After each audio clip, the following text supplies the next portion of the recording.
Tuning you in now to the LBX Show with your host, Brandon Wiley.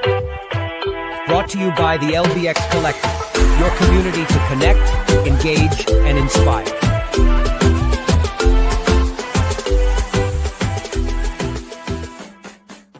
All right. Well, welcome everybody to the LBX Show. This is number 28 for May 11th, 2025.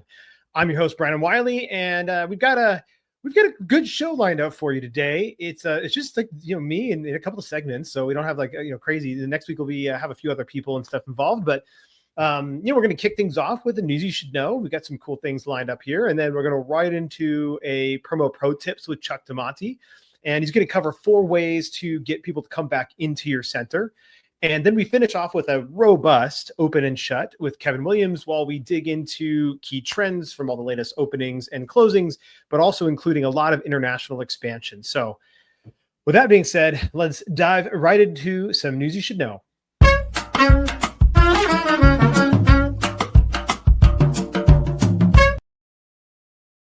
All right. Well, yesterday, May 10th, was National Mini Golf Day, and after completing a soft opening over the weekend, Dusty Planet, a new entertainment location in Providence, Rhode Island, held their grand opening. And so they held the grand opening yesterday, May 10th on Saturday, and the Dusty Planet's 9-hole course is themed around space and adventure, with alien-themed decorations and hand-painted walls. They say immersing visitors. Within the venue, you can purchase a range of beers, wine, and cocktails, as well as soft drinks. And there's a couple of arcade machines also available in the venue, and then a crane game with a range of plush prizes. So you've got to get your cranes going. And you know what? I'm going to pull up their website because, I just really like the rough around the edges approach to this venue. Like normally I think I would totally shit on this website, but actually I think this is done intentionally. I think this is a tongue-in-cheek thing because nobody makes websites like this anymore unless you're doing it intentionally. Like this has a very 1990s website feel to it. So I love like the welcome to the Dusty Planet, like the logo is a little bit wonky. And, they've got this stuff here and that spin as you move. And again, like it's just good. It's just good. I really like it. Visit us in Olneyville, I guess is where they are in Providence, Rhode Island, maybe, unless that's the name of their space planet you're visiting is the Olneyville. And they just got your pretty standard stuff here. But what I like what they're doing is they're like actually taking it, a lot farther than they actually needed to for a little 9-hole mini golf place. Like, first of all, they've got a bunch of little stuff you can shop that they 3D print. So they got a bunch of little 3D prints of, I didn't realize that was a video. Oops. So, we've got some 3D printed stuff. This is just going to their Instagram. All right. So, we've got the Dusty Planet and like these little aliens that are on skateboards and hoverboards and, that kind of stuff. And they've got stickers. Like clearly they're just trying to go for like a really niche-y feel to everything that they're doing. And anyway, but they've even done like the little touches. So this is what I like about their touches here is that they've done, where is it here? I liked this one. So, I thought I could, there we go. So even on their balls, they did Daily Planet balls. Like those are the little touches that even though you might be a small 9-hole course with some kind of unique oddball theming, you're 3D printing, like those kind of touches are so important. How they could have just taken those balls, taken the colored balls and put them in a rack, like in a self-serve, but no, they printed the logo on them. They went the extra distance for it. And I think that is the kind of stuff that those touches that pay off in the long run for them. Again, here's some of the merchandise that they've 3D printed. And so anyway, just thought I would, I thought I would cover the Dusty Planet. They, for congrats to them for opening. And it seems to be that there's something about mini golf right now that is really, really, there's a lot of mini golf creators. I think this is one of the things I like about mini golf as an attraction. Not one I would put into my venue necessarily, but it allows the people who are putting the mini golf in to be super creative, to be able to go and do whatever they want with the holes. And so sometimes you see like, the kind of standard boring stuff, but then you get really wacky creative stuff that just makes it ever fresh and evergreen. And as long as they're continuing to make changes, I just love that. That's what I like about mini golf and why it's so alluring and sustainable over time for people to come and have this type of experiences. So anyway, that is the Dusty Planet, and very excited for those guys. Okay, the next two things I'm going to talk about. I held up three. The next two things I'm going to talk about is the Legoland Hotel California in Carlsbad is pulling a page out of Willy Wonka and the Chocolate Factory on Monday. This last Monday, the theme park unveiled a golden ticket hunt for its hotel guests, and so we've got that here. This is the little golden ticket. And they say when a guest checks in, they'll redeem their Mr. Gold keys for a chance to unlock a unique surprise, they said in their Facebook post. And the Legoland California advises hotel guests to keep their eyes peeled for the golden ticket, which will be hidden around the hotel. Once a golden ticket is found, the hotel says to bring it to the front desk to receive a special surprise. So I don't know if they're hiding just one golden ticket every day or if they're hiding multiple golden tickets and you have a chance to find it. I actually felt like the level of clarity around this was not great. And so like they're doing this pretty cool concept, but they don't seem to really be marketing it or advertising it very well. Like you go to Legoland California's website and it actually doesn't say anything about the golden ticket. So I think what I like about this idea is that they're doing something to enhance the guest experience, to create something unique, ideally to get some press and get some people, to do some last minute bookings to Legoland. But again, I think they're falling short on the amount of marketing that they could be doing for something like this. It is, though, a good example of things that obviously they're Legoland, they're big, they've got lots of budget. This is something very, very simple, very low cost that any venue could do this concept. You could take a golden ticket and hide a golden ticket every single day in your facility. And anybody who takes that golden ticket and brings it up gets a branded t-shirt for your venue or gets a little plush or some mascot or some other little tchotchke of some sort. And so this is the kind of thing that you could do, not continually, but for a season, for maybe a week. It's a golden ticket week or golden ticket month or whatever. And every Saturday and Sunday you hide a golden ticket, or every Tuesday and Thursday you hide the golden tickets. You want to get people in on those slower days, whatever it is. This is a great concept and a cool idea, something very easy to do, and also drives that extra guest engagement and gives you something to market to your past customers and to the community in general to get them to come in. It's always about coming up with these unique concepts, these unique things to get people to come back into your venue over and over and over, even if it's for an hour, to search around for that golden ticket and they didn't find it. Well, what are they going to do while they're there for an hour? Maybe play some attractions, maybe play some arcade games, maybe do some cranes, maybe get some food. That you're bringing them back in and keeping your brand top of mind by doing these types of things on a regular basis. So that is Legoland California's golden ticket with Mr. Gold keys. And then the next one is actually from a science center. It says Orlando Science Center. And that is time for their Mess Fest. Mess Fest started yesterday and is going on all day today. Actually, by the time you're listening to this, it's going to be over. But they say that you're getting ready for the ooziest, gloopiest, and downright messiest science experiments ever. And they have, a bunch of stuff. It's going to be at their Lock Haven Park Museum. And it's going to be a bunch of science-based experiments that, get messy. So things like alka rockets, like alkaline rockets, right? You put in some alkaline into some soda and then, it blows, it shoots up. Some marble art in the mess hall, goo-based art at the slime bar, and a returning favorite called Foamplosions. And I've got a picture of a Foamplosion here where just like foam goes everywhere, which is pretty cool. And the Mess Fest is part of their regular Science Center admission, so there's nothing extra. They actually have an acrobatic show called We Flip as well, and then they have Messy Earth Story Time, and then other appearances by local artists that are familiar with messy circumstances. I don't know if that means they did finger painting or other stuff. And then actually last night, Saturday, they screened the 1997 version of Flubber, starring Robin Williams. And it was part of their Storytime Cinema, which is a children's film series. And so that was going on Saturday night. So this is just a great idea. This, again, there's no reason why a family entertainment center or location-based entertainment location couldn't have a Mess Fest of their own on a May afternoon or on a July afternoon or whatever. These are the types of events that you can do on one weekend a year or every couple of weeks, just have a different type of event like this that brings guests back to your facility, gives you something to talk about in the community, gets you something to go and talk on your local news.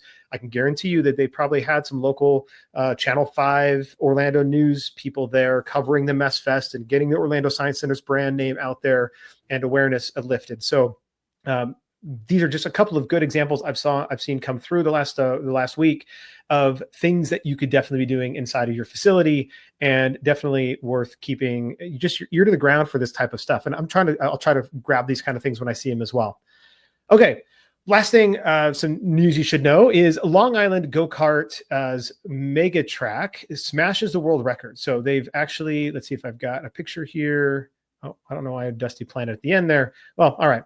I think I have a video of it, but it'll take me a second to grab it here. I'll throw it up on the screen in just a moment. But these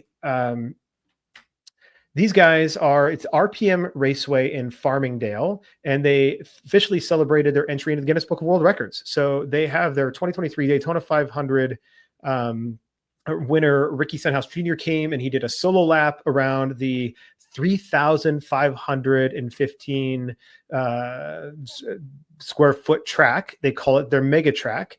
And it actually is a combination of their 3 raceways. So let's see here. Oh, it's playing. So I'm just going to, well, it was playing. I don't know where it went.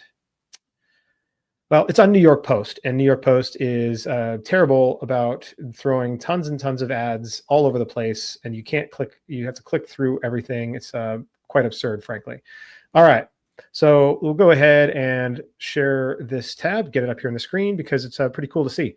So anyway, while it's playing, they actually have 3 individual raceways that are about 1,500 feet, and they went through a multi-million-dollar revamp from November to April, where they installed an elevated new level. They configured the course to actually be interchangeable in 6 different ways, including the world record racers' longest track. So this is pretty innovative. They spent a bunch of money to rework their 3 different tracks they had. So they have 3 independent tracks, but you can then interconnect them in different ways to have different tracks. And so this actually feeds a little bit into the conversation that we were just talking about here, which is what can you do to drive repeat visitation? Well, if it's the same track that you're doing over and over and over again, eventually you're going to get tired of that track. But if you know that you've like reconfigured the track and there's 6 different ways that I could race, now this gives me 6 different chances to come in and have a different type of racing experience. Anyway, that is the, well, now see, there we go. Post. Thanks, guys. You're going to start throwing all that shit everywhere. All right. But, anyway, thanks, New York, for at least covering that for us. So, yeah, that is, one of the coolest things. The course opened to the public last Monday for $30 a race. So it's a little pricey, but it is the longest course of, so it still should be a lot of fun. But anyway, yeah, that is the news you should know. Coming up next, we've got, what are we doing? We're promo pro tips with Chuck Damati. Yeah, digging it. All right, let's go.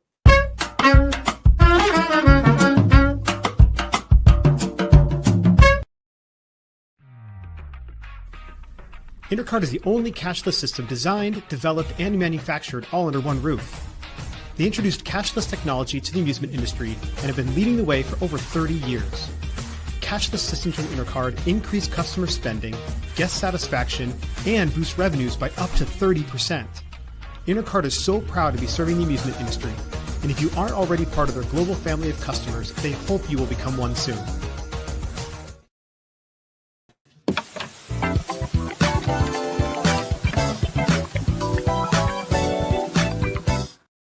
Hello and welcome to Promo Pro Tips with Chuck DiMonte. That is me. And today I want to discuss how do we get repeat clients. Now, I'm sure if you are experienced in business, operator, GM, you're been working in really any industry, they always say it's easier to get a return customer as opposed to getting a new customer. And that is definitely true.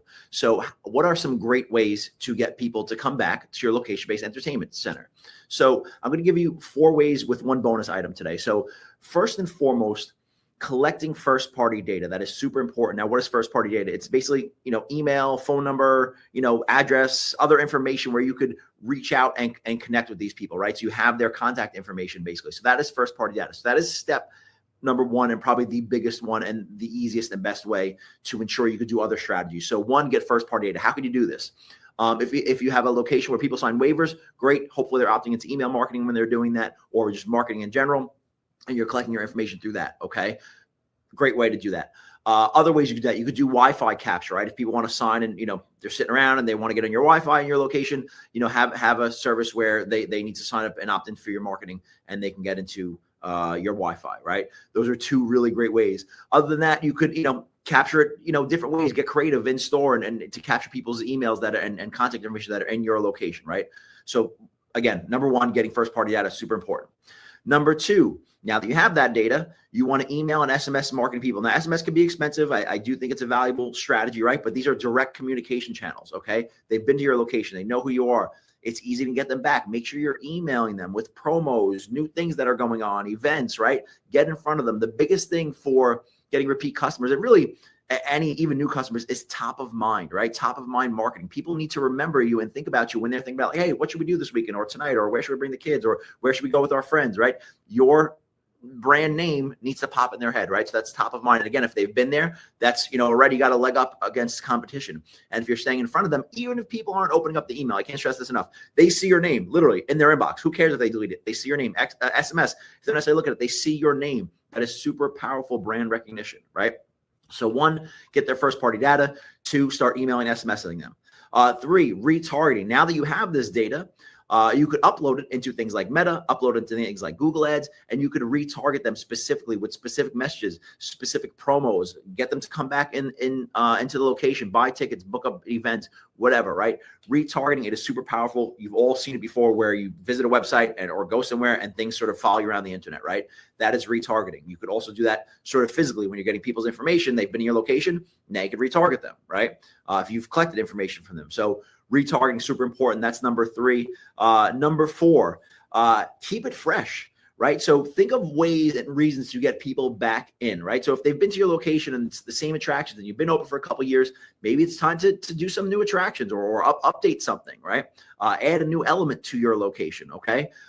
Maybe it's time to start doing an event. We've recently been talking to people who, for example, one location we were speaking with, they're an axe throwing place, but they do like they have these events where they're doing like line dancing, and they have an influencer coming in and doing this line dance because they have the space and sort of they've reinvented themselves and figured out other ways to get people to come in there, right? So get creative. How do I get people back? They've been to here already. They've experienced what we've had to offer. How do I keep that fresh? Okay, so that is number four. Great way to get people back. You got to keep things fresh. Okay. You don't want to have the same offer over and over and over 5 years, right? Change, make people want to come back and see what's new. Okay. Or events, right? And then last bonus item, 5, automation. So I left this as a bonus item. Not everybody, you really need to get waiver data to do this email automation. Cause you want to get, I shouldn't say you don't need waivers. You need to get some certain contact information like birthdays or special events, right? And what you want to do is you want to automate emails to people if they've booked a birthday party with you before or an event with you before, right? When it's the anniversary of that event, start sending them an automation like, hey, you booked a birthday or an event with us last year. Like, you want to book with us again? So have that automation. If you have data on when their birthday is, right, start sending them an automation when that birthday is getting closer, okay? It's really going to help you to get those repeat customers. And if your technology is up to speed for that, which I really suggest, if it's not, really look into that and how you get technology. I could go on forever about how technology could really help you improve your marketing. So if it's not, I would suggest you look into that. But again, all great ways to get repeat customers. And as I said, repeat customers are always easier to get back as opposed to a new customer. So go do some marketing and start making some money.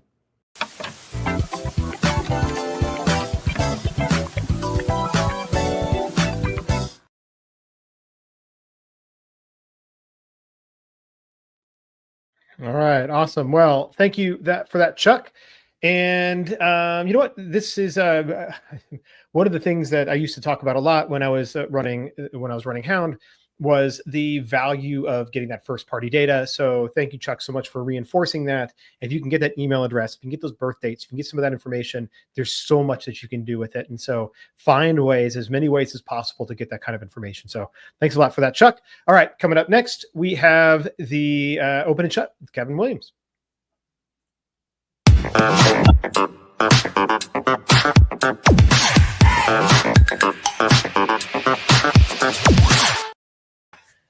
Hey, a big hello to this latest Open and Shut. Again, another crowded one, so we'll jump straight into it.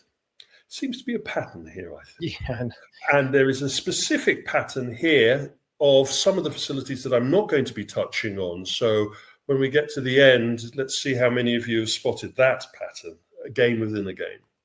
So we start off with our first, Electric Shuffle USA, who have been gradually opening out more of their gamified shuffleboard facilities, Americanized. This 70,000 square facility, 11 shuffleboards, which I think for 70,000 is a little bit lower than normal, but from the pictures we've seen is very nice open plan themality, slightly different, Brandon, to what we saw in the London facility, the original London facility. And again, they are pushing the dine and play model to its max. Well, when we had a chance to visit the Electric Shuffle in London, and we decided we liked this, their general aesthetic the best out of all of the different places, or at least I decided that. But out of all the places that we visited, and I'm glad to see that they're still expanding. They're doing well, but that they're making some changes to accommodate for the U.S. market. I still just hope that they're able to survive the long term with the single attraction play model we always talk about. We will use this, all of our listeners and viewers, as well as ourselves, we will use this as a barometer. Flight Club and Electric Shuffle, can they survive as a single entertainment entity? Anyway, moving on. Dave & Buster's, always Dave & Buster's. I think this is the last time we may actually see a new Dave & Buster's with the original Eat, Drink, Play, Watch moniker. Little bird on the branch has rumored that the watch part may fall off the signage as part of the rollback, though again, a large bag of salt, we need to actually see what happens. 22,000 square, so mid-range on size, 100 amusement pieces, which is, again, not violently large, not violently small. And the interesting thing about this is, from the pictures that I've seen, the competitive socializing, social bay areas weren't present, but there were social entertainment games in there. I need to see a video around this facility in Michigan to get a handle. Hopefully, maybe one day we'll actually get to kick the door in. But as you can see from the picture, this is a converted department store or grocery stores, the American. Yeah, it looks like some grocery store or something they converted. So I imagine lower ceilings, and it'd be definitely an interesting one. It seemed to me to be one of the smaller Dave & Buster's that we've seen in a long time. There's a Whole Foods somewhere missing. Yeah. And Dave & Buster's again, but from the Indian diaspora, this case. And what a difference a couple of 1,000 miles makes. The traditional Dave & Buster's layout, but writ large with a much bigger spend. Very impressive, the Mumbai venue, from what I've seen of the video walk round. I would say that it is much more a boutique bowling, amusement and F&B environment, rather than what I would call a traditional Dave & Buster's layout. But again, as we've said before, when franchises travel internationally, they change their clothes accordingly. Interesting here, this is the second Indian facility to open, very close to the last opening, and this is part of a 20 rollout across India and Australia that is planned for the next 5 years. Yeah, this is almost like Dave & Buster's is finally beginning to learn a little bit of something from Main Event, but maybe that's just the Indian franchisee. I don't know if they're franchising or if these are licensed locations or franchising. Okay, yeah. So maybe they're just picking the best of what they see from the Dave & Buster's overall pool of attractions and putting them in.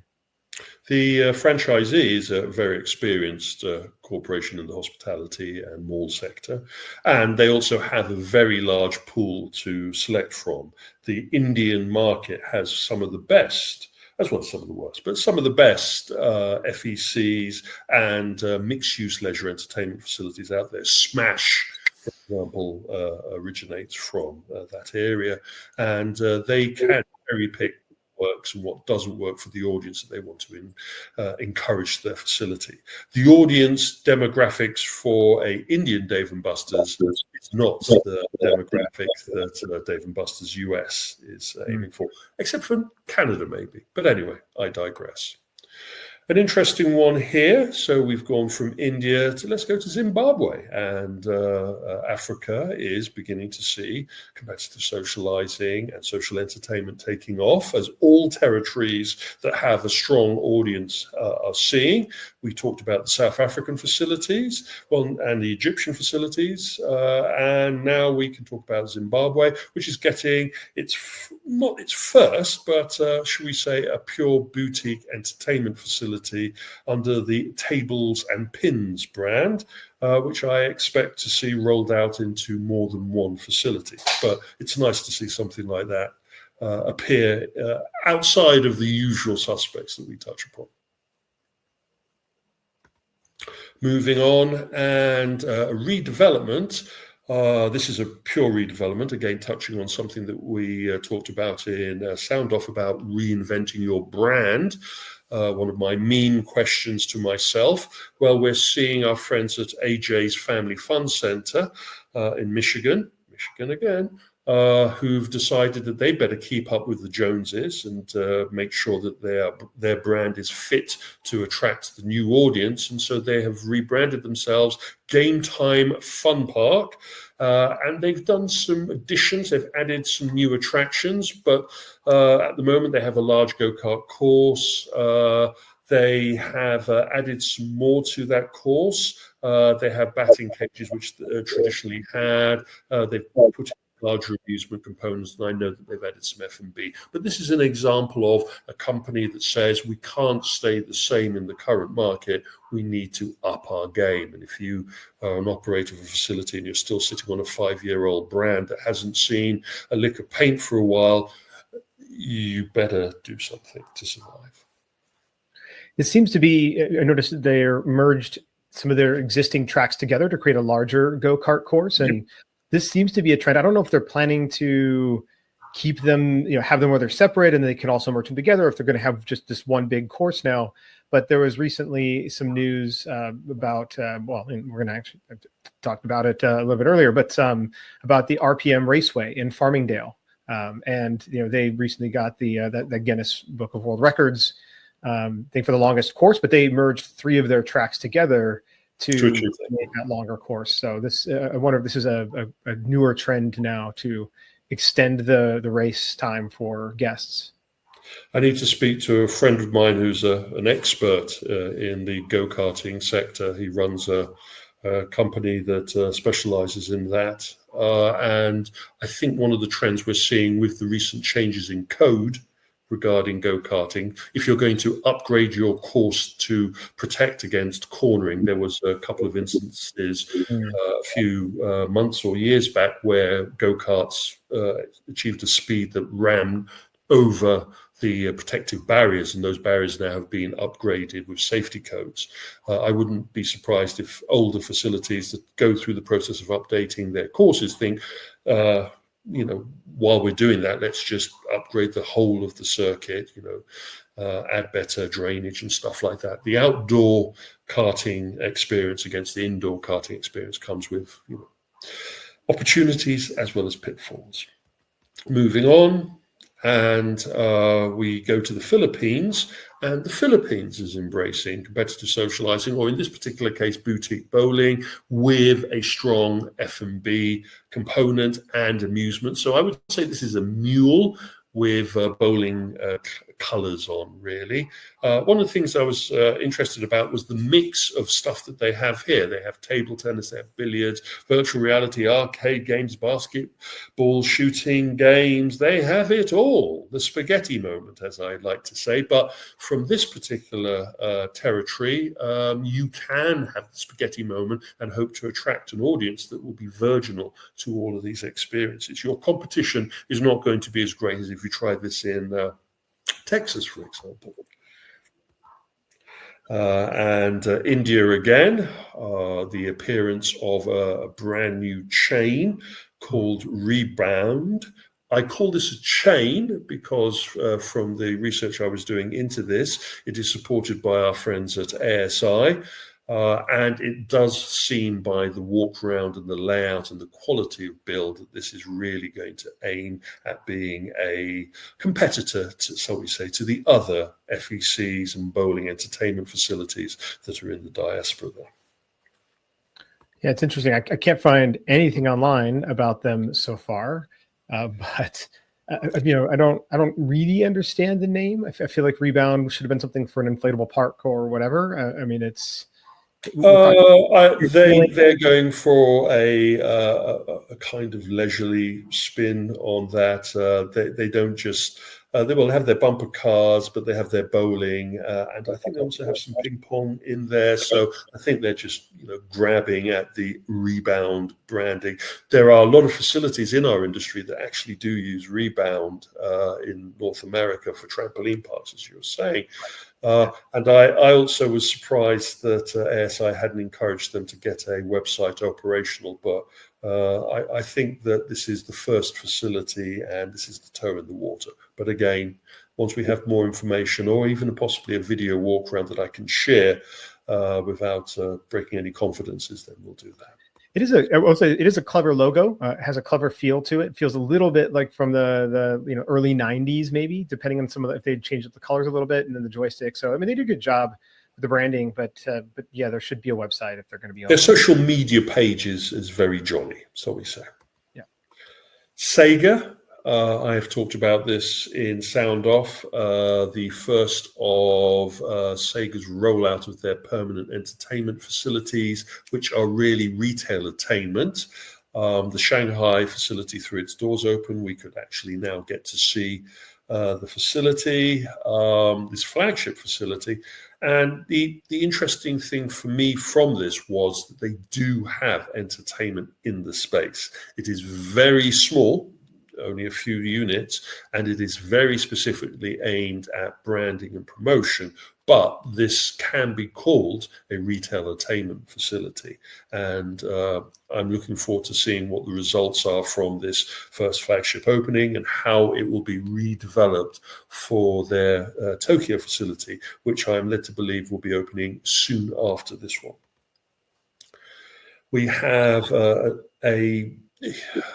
let's say a existing brand has gone through the ringer again, but in this case the facility has gone for adding more of the competitive socializing element to their mix. So Bernie's party at Bernie's in Belgium has gone through a little bit of rebranding. They've also tidied up their karting and their bowling, and they've dropped in competitive socializing through shuffleboard and interactive darts. I don't think they're gamified. I think they're just interactive. And they've improved their F&B. So again, an example of building a better facility. So we've got a really accelerated flyover here.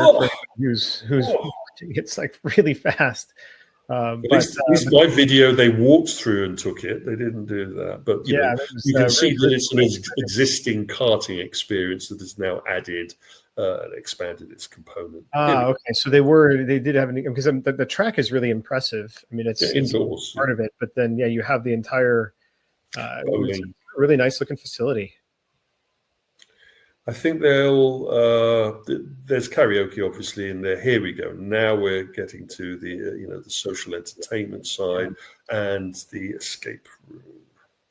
Yeah, interesting mix. I mean, I always wonder when you see escape rooms added to an FEC, especially when it's just one or two. If you have very European.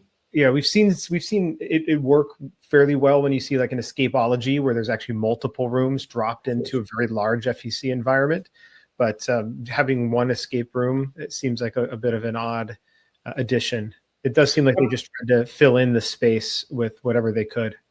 having done the metrics, knowing how long a escape room or a mission room or a command room stays relevant before you have to think about stripping it, redeveloping it, and re-promoting it, because again, you have to throw into the mix that, hey, we're brand new or we've gone through a refit. I think a number of these facilities that are parachuting in an escape room may be looking at maybe later pulling it out completely and putting in a different attraction. So that kind of gives us a line in the sand that in about 24 months, we're going to be seeing another selection of redevelopments. Let's hope we're still going at that point in time. So finally, I think in this mix, we have India again in the mix. India isn't the trend that I'm picking out in this one, but all the same, we're seeing a trampoline park that is adding attractions to their facility, brand new build, but part of a 20-chain operation. So kind of tells you that there is a very professional and established out-of-home entertainment sector in India. I've had the pleasure of presenting to the Indian Amusement Attractions Association, and these guys know their stuff, but they also have a very sophisticated audience that, if you want to see a market that knows how to go for the highest earners as well as the lowest earners and generate revenue from that, this market does this.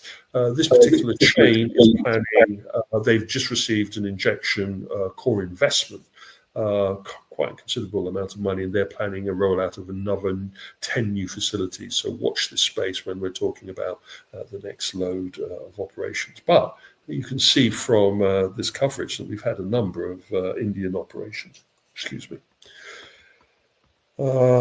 Now, for those of you who pause the video and look back, the other trend that I was kind of pointing to in there was the number of mum and pop startup kind of retro arcades that were covered there. So, for all of you, rewind the video and just look at the list of those ones that I zoomed past, a considerable number.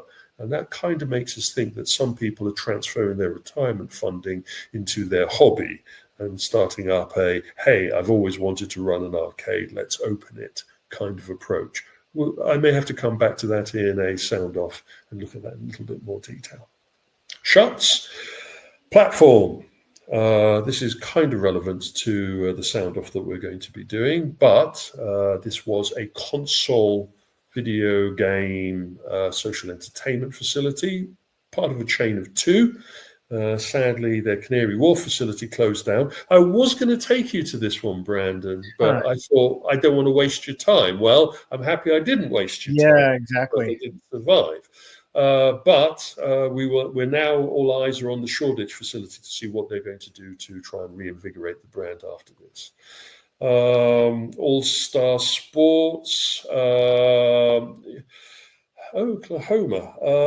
They've been going for 33 years. So this is an established park, go-kart course, amusement batting cage, what I would call a traditional.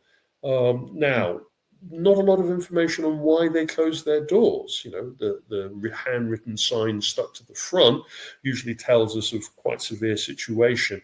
I wouldn't be surprised if this one is up for sale, as is our friends Tenpin Alley in Ohio.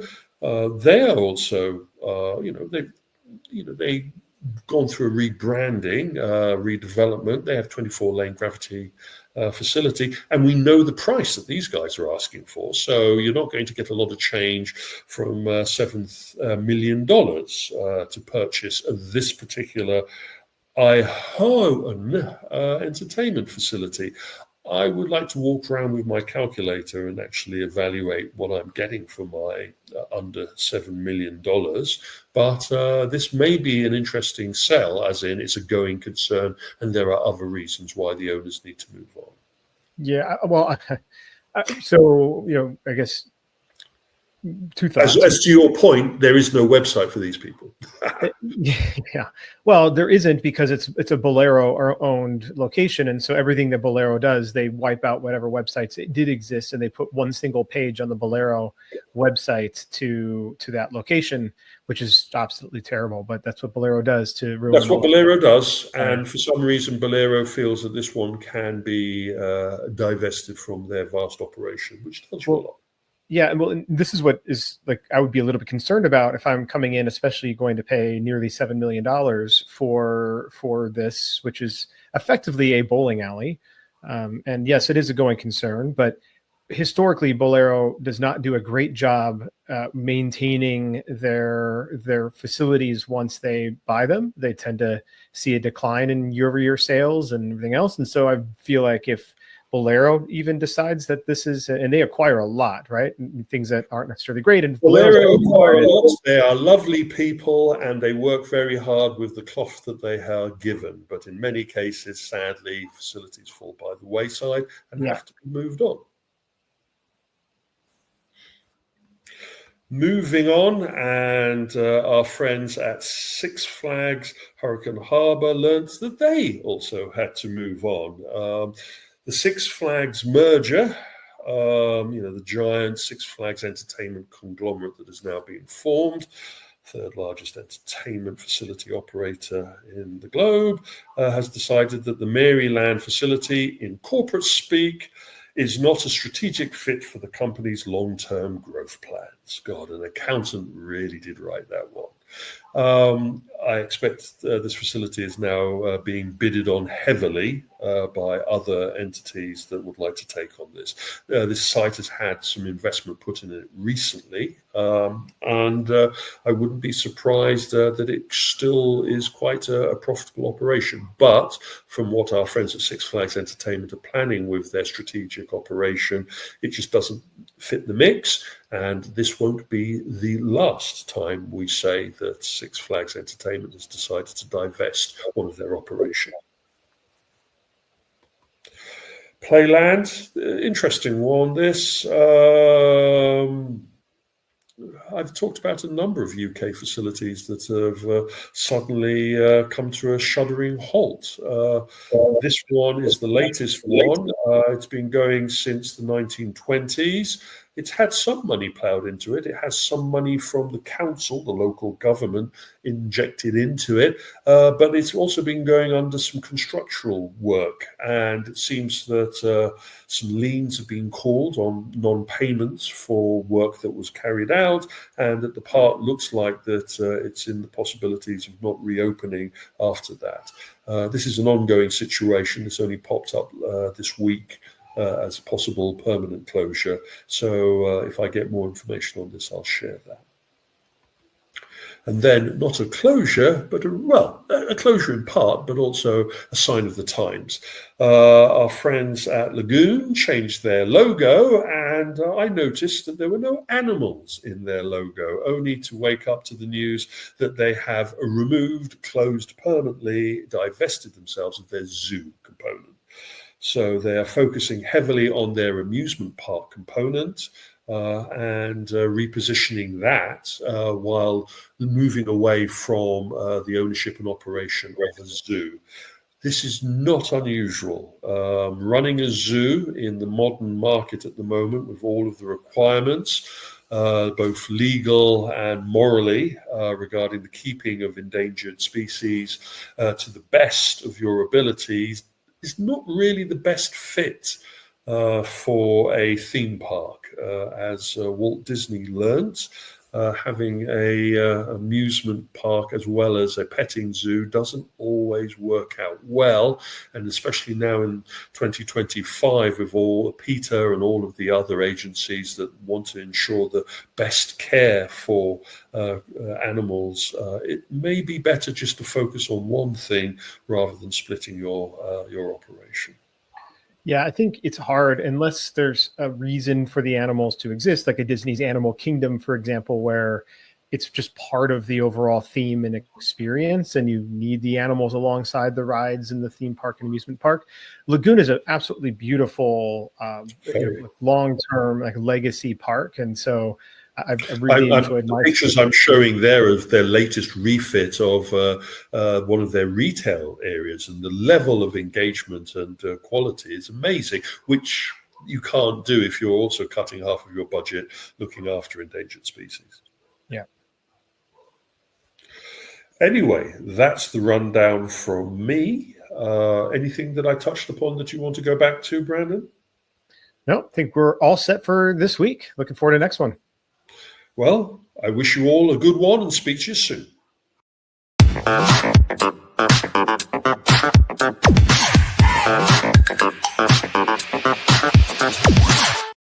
If you run a location-based entertainment brand and want to attract more visitors, check out Radius. They use real-time location data and customized marketing strategies to help brands like yours stand out. Radius can boost your foot traffic and build a loyal customer base. Plus, they're offering a complimentary local market analysis to show you exactly how they can help you grow. Curious? Visit radius.co and ask about your free market analysis. That's RAYDIUS.co.